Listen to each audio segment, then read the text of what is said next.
नमस्कार साथियों, मेरा नाम है विशाल रामकर और आप देख रहे हैं हमारा चैनल श्री विरूपाक्ष सत्कार।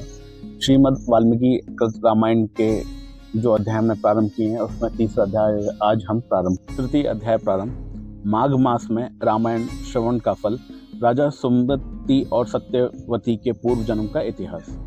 सनत कुमार ने कहा, ब्रह्मश्री नारद जी, आपने यह अद्भुत इतिहास सुनाया है, अब रामायण के महात्म का पुनः विस्तार पूर्वक वर्णन कीजिए। अब कृपा पूर्वक मुझे मास का महत्व बताइए। मुने, आपने वचनामृत से किसको संतोष नहीं होगा। नारद जी ने कहा, महात्माओं, आप सब लोग निश्चित ही बड़े भाग्यशाली और कृत करते हैं, इसमें कोई संशय नहीं है, क्योंकि आप भक्तिभाव से भगवान श्री राम की महिमा सुनने के लिए उद्धत हुए हैं। ब्रह्मवादी मुनियों ने भगवान श्री राम के महत्व का श्रवण पुण्यात्मा पुरुषों के लिए परम दुर्लभ बताया है। महर्षियों, अब आप लोग एक विचित्र पुरातन इतिहास सुनिए, जो समस्त पापों का निवारण और समस्त रोगों का विनाश करने वाला है। पूर्व काल की बात है। द्वापर में सुमति नाम से प्रसिद्ध एक राजा हो गए। उनका जन्म चंद्रवंश में हुआ था। वे श्री संपन्न और 7 द्वीपों के एकमात्र सम्राट थे। उनका मन सदा ही धर्म में लगा रहता था। वे सत्यवादी तथा सब प्रकार की संपत्तियों से सुशोभित थे। सदा श्री राम कथा के सेवन और श्री राम कथा ही समाराधना में संलग्न रहते थे। श्री राम की पूजा अर्चना में लगे रहने वाले भक्तों की वे सदा सेवा करते थे। उनमें अहंकार का नाम भी ना था।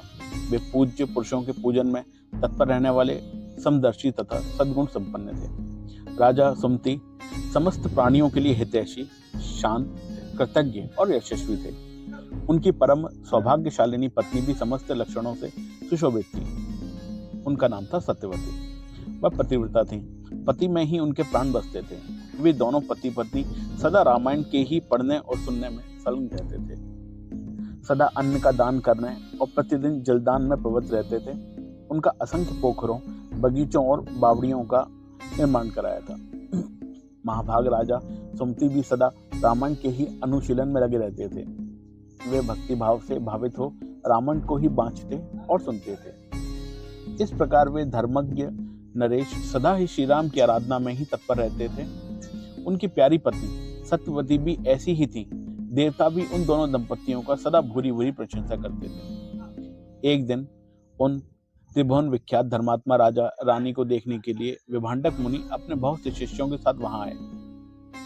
मुनिवर विभांडक को आया देख राजा सुमति को बड़ा सुख मिला। वे पूजा की विस्तृत सामग्रियां साथ ले पत्नी सहित उनकी आगवानी के लिए गए।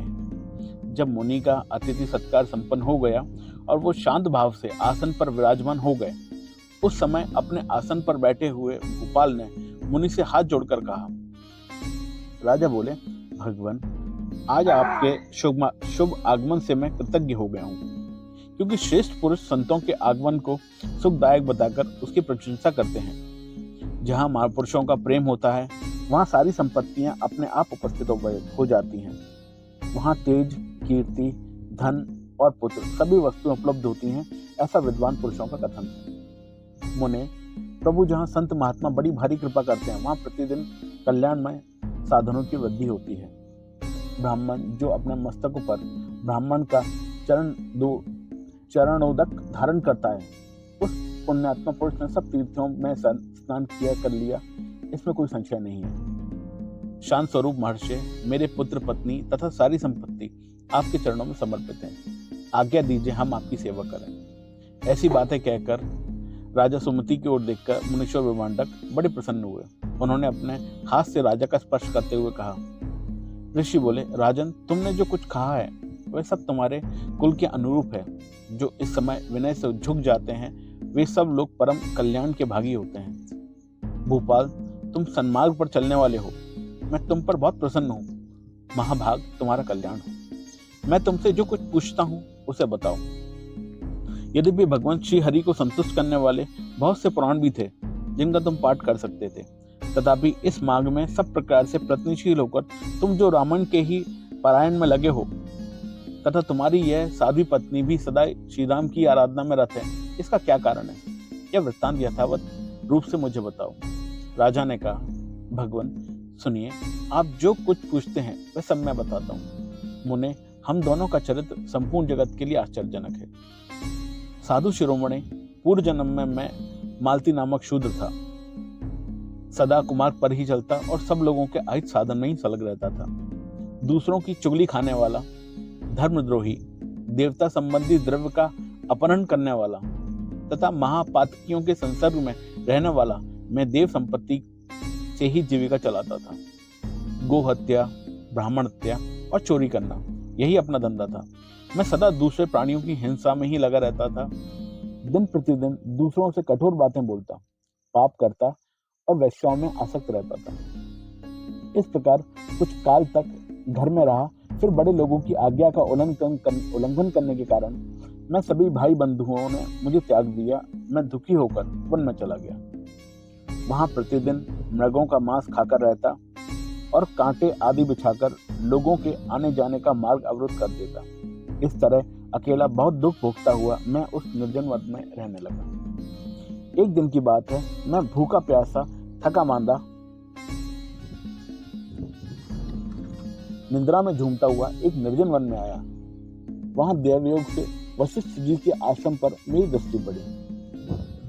उस आश्रम के निकट एक विशाल सरोवर था जिसमें हंस और कारंडव आदि जल पक्षी छा रहे थे।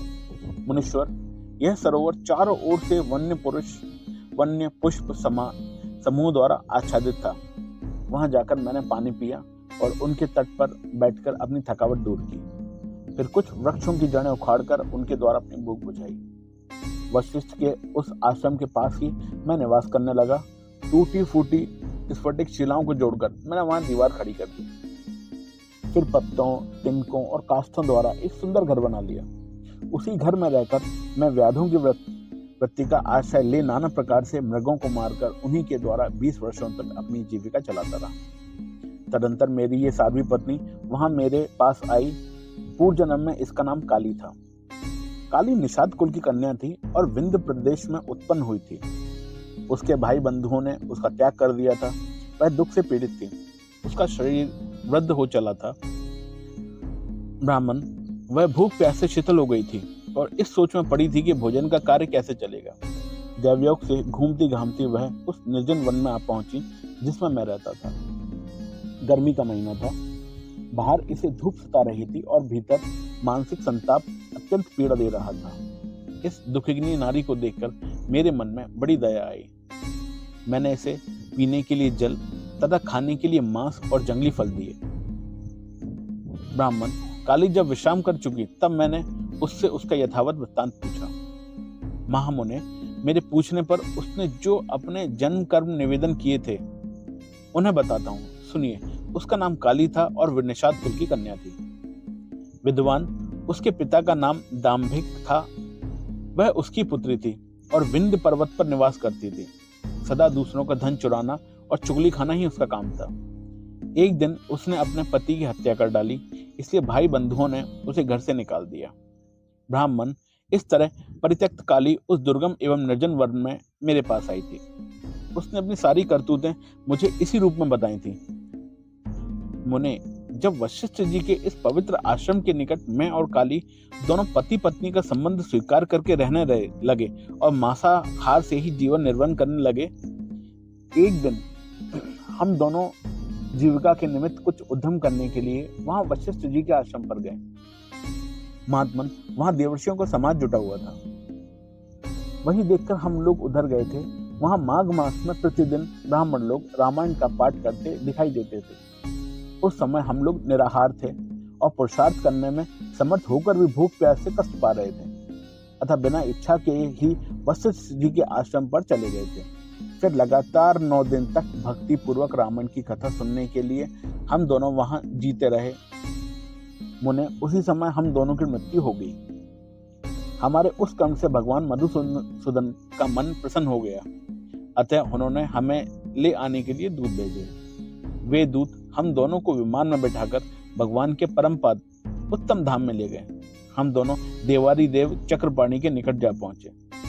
वहां हमने जितने समय तक बड़े बड़े भोग भोगे वह बता रहे हैं। सुनिए, कोटि सहस्त्र कोटि शतयुगों तक श्री राम धाम में निवास करके हम लोग ब्रह्मलोक में आए। वहां भी उतने ही समय तक रहकर हम इंद्रलोक में आ गए। मुनिश्रेष्ठ, इंद्रलोक में भी उतने ही काल तक परम उत्तम भोग भोगने के पश्चात हम क्रमशः इस पृथ्वी पर आए हैं। यहाँ भी रामायण के प्रसाद से हमें अतुल संपत्ति प्राप्त हुई है। मुने, अनिच्छा से रामायण का श्रवण करने पर भी हमें ऐसा फल प्राप्त हुआ है। धर्मात्मन, यदि 9 दिन तक भक्ति भाव से रामायण की अमृतमयी कथा सुनी जाए तो वह जन्म, जरा और मृत्यु का नाश करने वाली होती है। विप्रवर, सुनिए, विवश होकर भी जो कर्म किया जाता है वह रामायण के प्रसाद से परम महान फल प्रदान करता है। नारद जी ने कहा। यह सब सुनकर मुनीश्वर विभांडक राजा सुमति का अभिनंदन करके अपने तपोवन चले गए। विप्रवरों, अतः आप लोग देवादिदेव चक्रपाणी भगवान श्री हरि की कथा सुनिए। रामायण कथा कामधेनु के समान अभिष्ट फल देने वाली बताई गई है। माघ मास के शुक्ल पक्ष में प्रयत्नपूर्वक रामायण की नव कथा सुननी चाहिए। यह संपूर्ण धर्मों का फल प्रदान करने वाली है। यह पवित्र आख्यान समस्त पापों का नाश करने वाला है। जो उसे बाँचता है अथवा सुनता है वह भगवान श्री राम का भक्त होता है। जय श्री राम। ओम नमः शिवाय।